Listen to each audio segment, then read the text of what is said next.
ustedes que, miren lo que hay justo aquí atrás, aquí, Banco Central de Chile. Claro, el Banco Central de Chile es el instituto emisor, que es el órgano autónomo de nuestro país, que entre otras cosas, pero fundamentalmente tiene la tarea de mantener a raya la inflación en márgenes entre en torno al 3%, bueno, no por responsabilidad del Banco Central, pero está disparada la inflación y el Banco Central entonces tiene que salir a hacer algo, porque la inflación del año recién terminado fue de 7,2%, cuando estábamos con meta de 3% aproximadamente. Por lo tanto el Banco Central tiene que salir a hacer algo.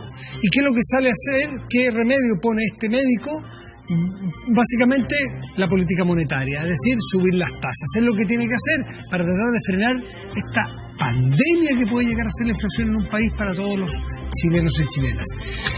Vamos a tomar contacto de inmediato con Guillermo Lefort, integrante del Grupo Política Monetaria, economista de la Facultad de Economía y Negocios de la Universidad de Chile.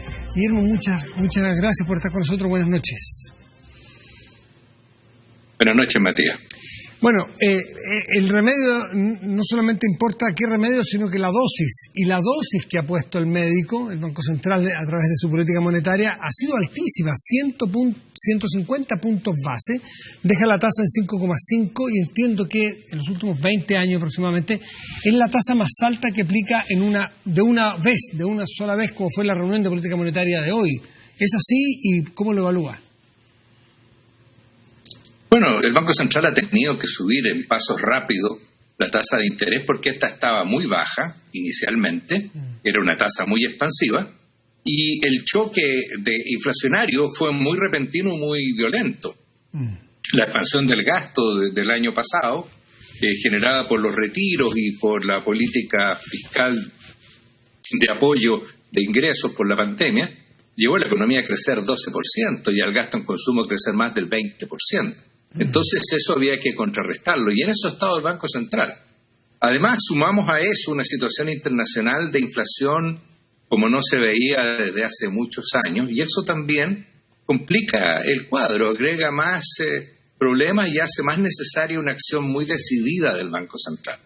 Porque la alternativa es muy mala. Perder el control de la inflación es muy costoso para el país. Una vez que la inflación se sube del 10%, agarra vuelo 12, 13, 14, es muy difícil volver a meter el genio en la botella. Así que es importante que el Banco Central haya reaccionado como lo está haciendo. A ver, uno entiende que lo interno, por las razones que vimos, ¿no es cierto?, que una expansión enorme en el gasto fiscal, ¿no es cierto?, los aportes fiscales, los retiros, lo de afuera lo vemos por el shock por la pandemia, por el shock, no sé, de la crisis de los containers, los problemas de tarifario, el alza en el petróleo, en fin, eso lo podemos entender. 7,2%, ok, pero tiene una explicación, no sé si es muy ortodoxa, pero orgánica. O sea, yo que no soy economista puedo entender por qué estamos en este 7,2%, pero lo que asusta y se va de lejos de mi capacidad de comprensión es esto de que el genio se sale de la botella, es que hay un punto en que ya no responde a cosas razonables, entendibles, sino que se dispara después de eso. ¿Por qué? ¿Es así? ¿Por qué ocurre? Porque la gente pierde la confianza. Todavía la gente mantiene la confianza en que el Banco Central va a lograr contener la inflación. Y así las expectativas de inflación son del orden de 5% para los próximos 12 meses, pero para los siguientes baja a 4 y luego converge rápidamente a 3. O sea, la gente cree que el Banco Central va a lograr contener la inflación. Y el Banco Central tiene que cumplir con esa expectativa para que la gente siga creyendo en él. Si la expectativa no se cumple, porque la inflación se arranca, las expectativas de inflación se van a agregar como un elemento adicional. ¿Cómo opera eso, Guillermo? ¿Cómo opera ese elemento de desconfianza? Porque yo entiendo con el alza del petróleo, porque las cosas valen más caras, pero esa crisis de confianza, si se agudiza, se profundiza y se eterniza, ¿por qué influye la inflación? Los fijadores de precios domésticos lo negocian, lo fijan, pensando en cuánto va a ser la inflación en el periodo que sigue. Entonces, si la inflación va a ser 3%, lo suben 1,5% del nivel de costos inicial para poder cubrir a lo largo del año el precio adecuado, el costo adecuado. Eso sucede con los servicios determinados localmente, con el precio de los servicios, con el precio del trabajo. La negociación laboral del trabajo incluye expectativas de inflación en esa negociación. Se negocia un salario por 1 o por 2 años con una cierta inflación esperada incorporada en él. Entonces tú entiendes que si la inflación esperada se dispara, esos precios, salarios, precios de servicios, se van a disparar también. Y entra todo en el sistema. Perfecto. Que va generando una mayor inflación, porque hay todo un sistema integrado en que cuando todo empieza a subir, todo sube, ¿no? Esa es la idea, digamos, de una dinámica perversa que es necesario evitar, y con el régimen de metas de inflación cumplidos, bien cumplidas, se logra. Guillermo, ¿cómo opera desde el punto de vista siempre en la categoría de las confianzas, que es lo peligroso que se pierde la confianza, el costo de reposición de las cosas? Un señor, una señora tiene su local, su zapatería, y dice: yo compro un determinado precio, pero entiendo que la inflación en Chile o en el mundo, las expectativas son a que van a seguir creciendo, y no voy a tener plata si yo vendo a 5 para comprar zapatos a 6. Entonces yo tengo que venderlos a 7 para ganar algo y poder reponer mi stock. ¿Eso también afecta? Claro, por supuesto. Tú estás también incluyendo otro elemento importante, que es que cuando se fijan los precios, se incluyen las expectativas de variación de los mismos hacia adelante, la variación del costo de los insumos.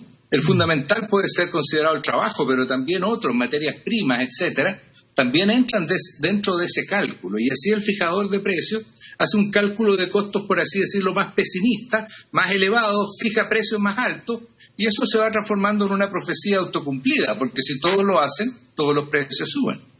Perfecto. A ver, ¿cuáles son las expectativas hacia adelante? Porque el ministro de Hacienda decía que tiene expectativas de que el Banco Central, o que con las puestas políticas monetarias más restrictivas, se pueda volver.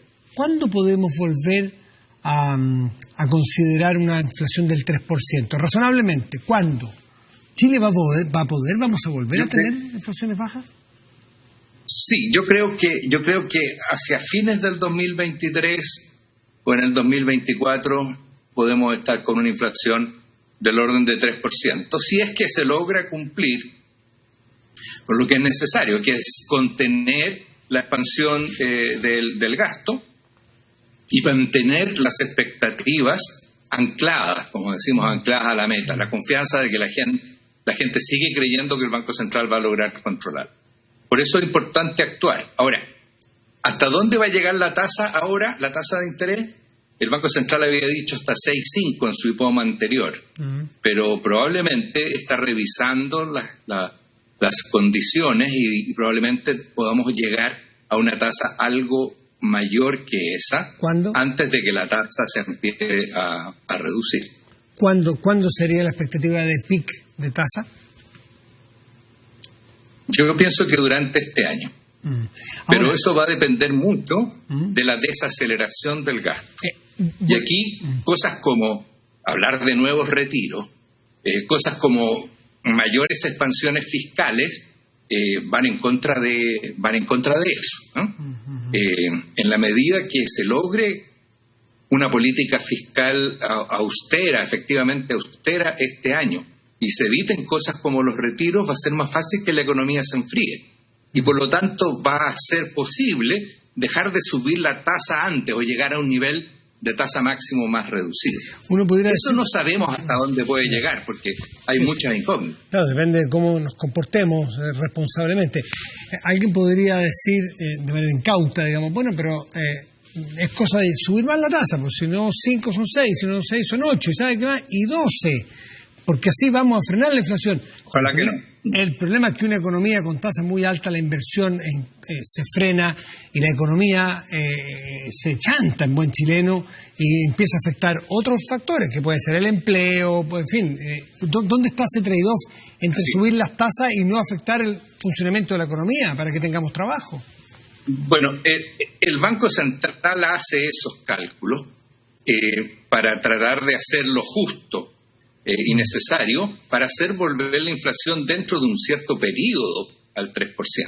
Si el Banco Central quisiera hacer volver la inflación al 3% muy rápidamente, haría lo que estaba sugiriendo, de subir la tasa, pero a matacaballo, para que la inflación vuelva luego. Pero eso no tiene ninguna consideración con los efectos sobre el producto y el empleo. Y el Banco Central sí los considera, por lo tanto, opera en un horizonte de política monetaria de más tiempo, digamos, que se habla 18, 24 meses, y en este caso podía ser incluso un poquito más, dada la gravedad o la magnitud del choque. Bueno, esto opera bastante parecido, para los que no somos economistas, entenderlo con el tratamiento médico, digamos, o sea, las dosis, el tiempo del tratamiento y los efectos colaterales que puede tener un determinado medicamento, ¿no es cierto? No es gratuito tomar paracetamol o ibuprofeno todos los días. Entiendo que afecta al hígado, por ejemplo, una por otra. Entonces, por último, preguntarle, Guillermo Lefort, si usted siente que hay respaldo, que se huele respaldo en la sociedad a la labor que está haciendo el Banco Central. Por lo que he leído en los últimos días, en la Constituyente, en la Convención, hay plena claridad de que el Banco Central debe actuar autónomamente, parece que es transversal eso. Pero usted ve que la sociedad en general entiende culturalmente, lo entendemos, la necesidad de tener un banco autónomo que tome estas medidas cuando es difícil. Yo creo que sí. Yo creo que la experiencia ha sido muy valiosa.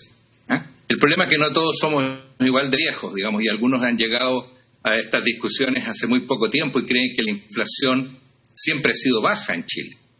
Pero antes del año 90 teníamos inflaciones de 20, 30% y a veces más. Durante el siglo XX prácticamente todos los gobiernos hacían programas de reducir la inflación y ninguno lo lograba. Esta institucionalidad que hemos creado ha permitido mantener la inflación baja y superar problemas que tuvieron las generaciones anteriores que fueron muy importantes. La gente que estudia y los más viejos que lo han vivido saben la importancia del Banco Central Independiente por la contribución que ha hecho al bienestar en la economía chilena. La inflación es una lacra, es un problema grande que reduce la eficiencia de la economía, que nos hace perder el tiempo en leceras y además que tiene un impacto social muy negativo porque afecta más que nada a los más débiles, a los más postergados, a los con menores ingresos y menor poder de negociación. Así que cualquier persona medianamente ilustrada yo creo que puede darse cuenta y así los veo reaccionar, y uno cuando conversa la gente cree en eso, que la independencia del Banco Central ha sido muy importante para Chile, para evitar la inflación. Guillermo Lefort, integrante del Grupo Política Monetaria y economista de la Facultad de Economía y Negocios de la Universidad de Chile. Muchísimas gracias por estar esta noche con nosotros. Que esté muy bien. Muchas gracias por la invitación, Mati. Un gusto. Hacemos una pausa y volvemos. Espérenos.